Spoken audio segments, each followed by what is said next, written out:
Welcome back. I'm so glad you're here. I am Coach Julia, and today is a bit of a surprise. I know we don't usually have 2 videos in 1 week, but I am having so much fun answering all of these comments and questions. I couldn't just stop at a couple. I just wanted to keep going. So we're going to have 2 videos with me responding to your comments this week. Yay, I hope you enjoy it. All right, so this first one is from a channel member. Their name is YJ Choi.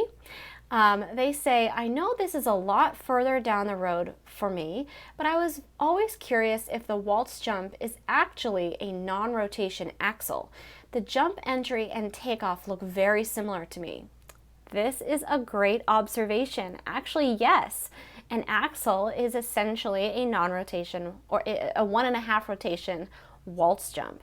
So a Waltz jump takes off and lands like an axle. It's just missing that extra 1 rotation inside.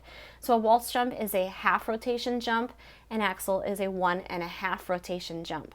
So you can think about an axle being a Waltz jump entry, a back spin in the air, and then a Waltz jump landing. All right, so you're taking off like a Waltz jump, you're rotating in the air like a back spin, and then you're landing like a Waltz jump as well.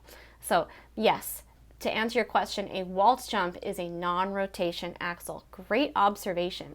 So if you want to be working on having a strong axle when you're not quite ready to do that jump yet, always do a whole bunch of Waltz jumps at the beginning of every session. All right, even if it's an easy jump, work on having a powerful, explosive takeoff. All right, that tall lifted body, your upper body projecting up into the air. So those Waltz jumps serve a purpose even after you've learned them. You can also work really hard on back spins. So back spins are your air position, so it's definitely a good idea to be working on back spins on the ice prior to being ready to land an axle. So great observation, YJ Choi. Now, if you guys want to be a channel member, you can head to the homepage, my homepage, and there's a join button. You can click on that, and channel members get all kinds of really fun perks, and you don't want to miss out on those perks. Okay, so this one is from Anand Patel. I hope I pronounced that right. They say, hi Coach Julia, what are your thoughts for adjustable skates for a 5-year-old that is just starting out in figure skating? Adjustable skates. Well, this reminds me of the old Fisher-Price roller skate. So when I was a teenager, I worked as a DJ at a roller rink. That's how I paid for my ice skating. And they had these Fisher-Price roller skates that would adjust to the size of your foot. So that as your foot grew, you know, you could adjust the size and keep wearing the same pair of skates. I don't recommend adjustable skates like that in any way for skating. I've seen kids out there with double runner skates. I think those are a terrible idea. They don't give you edges, they don't give you any lean, and anything where the blade is going to adjust or the length of the boot is going to adjust, it's just not going to give you the correct use of your blade, okay? Skates for a little child are not very expensive. You can get a pair for $50.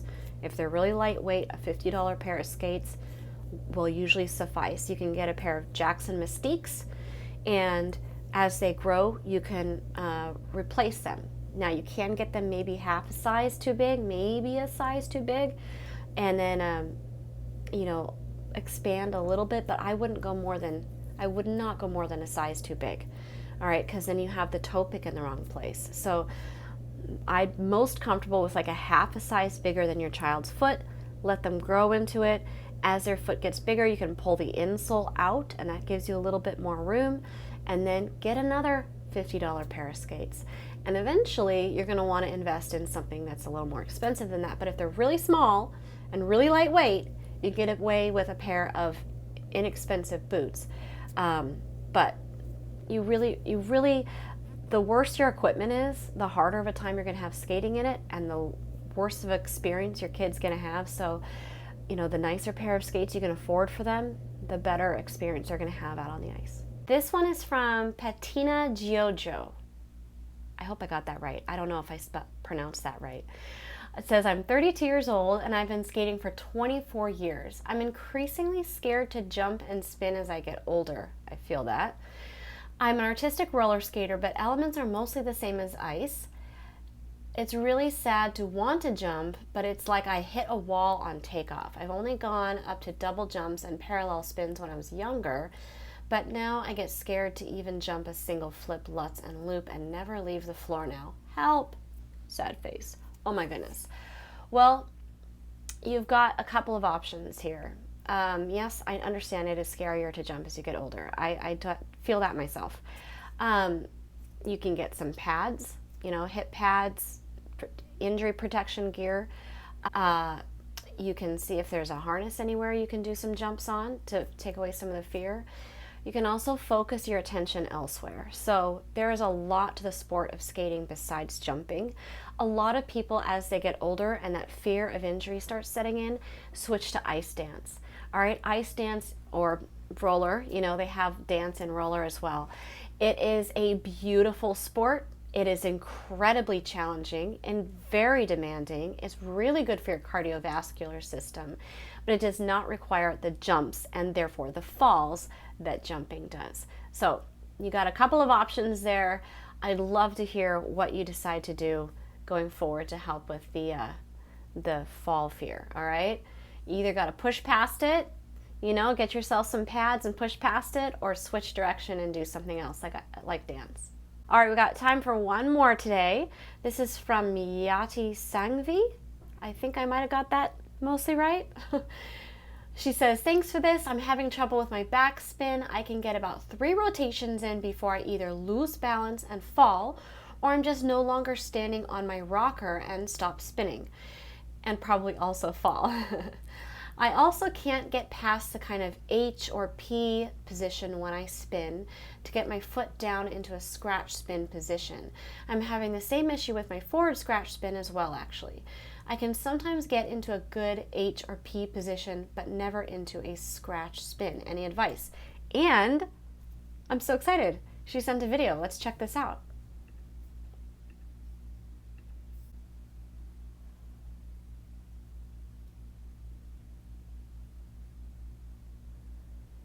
Oh, very nice entry on that.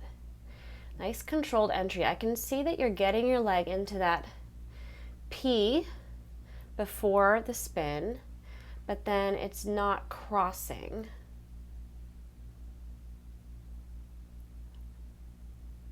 Okay, so what I want to do a couple things here. I'm going to slow this video down, and then, oops. You did say you fall a few times, so that makes sense. Okay, so there's a couple things we got going on here. One is that you're bringing your legs together into that P, and for it to work as a cross, you need a little bit of a angle from the knee to the shin. So it's not coming straight in with the knee to the shin, it has to turn in, so your foot is farther in than your knee. Okay, so it has to angle, not just straight, but like angled, okay, so that your foot can actually come across. I would recommend you try a couple very small ones where you push into it and just go directly into a cross. So it's not this beautiful entry that you have, but just stand on your right leg, put your left leg out to the side, and pull straight in with your ankles crossed, and get used to the spinning position with your ankles crossed. I did do a backspin tutorial, and I talked about that very simple wind into the spin, and I'll post a link down below so you can check that out. Now, if we look at this slow motion, I'm going to freeze frame it. Let's see, I'll freeze it right there. We can actually see that your hip is not in line with your skating foot. And that is the biggest factor for people in falling out of their spin. So I want you to really think about straightening your knee, getting your hips tucked under so your pelvis is forward and flat, and that will help you have better posture. Looks a little better here, but you can still see right there your hip is out to the side. Okay? And now, as you're about to fall out of it, you can see that your left shoulder is dropping, okay, and your right hip is out. So the left shoulder dropping is partly because you've had your right hip out for so far. So keep your hip under, keep your right hip tucked under. You want that hip as flat as possible, and then you need to keep your torso a little bit straighter so you're not dropping down on your left side there. Okay? All right. I love that you sent me a video. All right, skaters, I hope you enjoyed this video where I responded to your comments. If you did and you want to be part of a video like this, I encourage you to go to my homepage and hit the join button. Next month, I'm going to be doing another video like this. I'm going to be looking for all of those people who are members of my channel and responding to your comments with videos like this and maybe some videos out on the ice. So if you want to be involved in a video like this, make sure you hit that join button. If you enjoyed this, please do give us that thumbs up. And as always, I look forward to reading all your comments in the section down below. If you haven't done so yet, then hit that subscribe button and the little notification bell down in the corner so you can see all my videos when they come out. Happy skating, and I'll see you next time.